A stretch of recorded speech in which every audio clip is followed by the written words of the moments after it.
Bonjour à toutes et à tous, très heureux de vous retrouver aujourd'hui pour cette nouvelle vidéo de présentation de Phase Manager 7, deuxième vidéo qu'on va consacrer à nouveau aux évolutions graphiques. Alors j'ai le temps d'un café pour vous présenter tout ça, donc c'est parti, 3, 2, 1, on y va.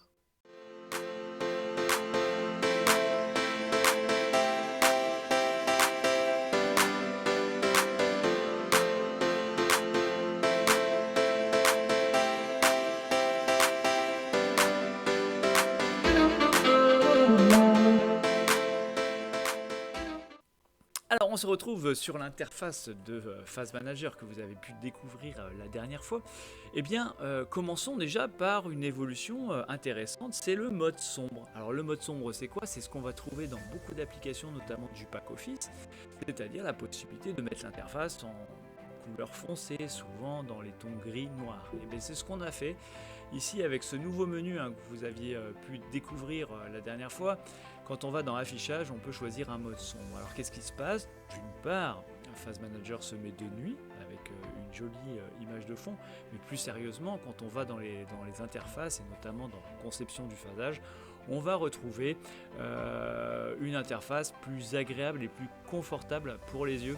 Quand on commence à travailler longtemps sur une application, ça peut être agréable d'avoir un écran un peu plus sombre. Donc, quand on navigue, effectivement, on a voilà, des couleurs un peu plus contrastées et qui sont plus agréables pour les yeux. On va avoir ça sur absolument toutes les interfaces, quand on va dans la partie liste des activités, quand on va dans les livrables, quand on va dans les impressions, etc.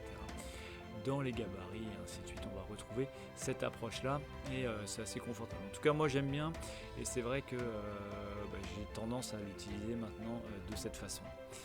Autre évolution que je voulais vous montrer graphiquement, c'est, alors on a vu la dernière fois comment détacher les onglets et ça peut vraiment être intéressant parce qu'on peut concevoir vraiment son interface comme bon nous semble, mais il est possible aussi de réorganiser les onglets, c'est-à-dire que si vous voulez déplacer le gant, le mettre au milieu, etc., c'est possible simplement en glissant les onglets et ça c'est plutôt agréable aussi.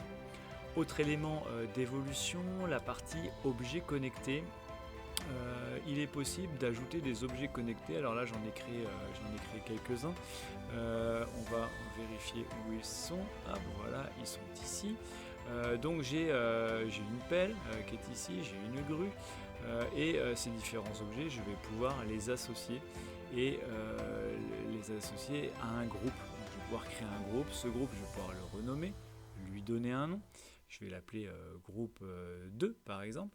Ce qui est intéressant ici, c'est que on a dissocié la partie objet connecté de la partie groupe. Donc on peut masquer évidemment les objets comme par avant. On peut d'ailleurs les renommer simplement en cliquant dessus, comme ceci. Et puis à droite, on retrouve la liste de tous nos groupes. Et ça, c'est assez intéressant aussi. On peut masquer évidemment les objets par ici. Il y a vraiment un lien entre les objets de gauche et de droite, mais au moins c'est beaucoup plus clair et on ne mélange pas les torchons et les serviettes. Donc on peut également ajouter d'autres objets. Si par exemple j'avais d'aventure envie d'ajouter par exemple un autre engin, comme celui-ci par exemple, voilà, et bien je peux également ajouter cet engin-là à un autre groupe. Okay, simplement en le glissant. Donc ça c'est assez pratique pour concevoir tous ces groupes. Et puis chaque groupe peut s'éditer et on va pouvoir associer dans chaque groupe les activités de notre choix. Donc ça aussi ça marche plutôt bien.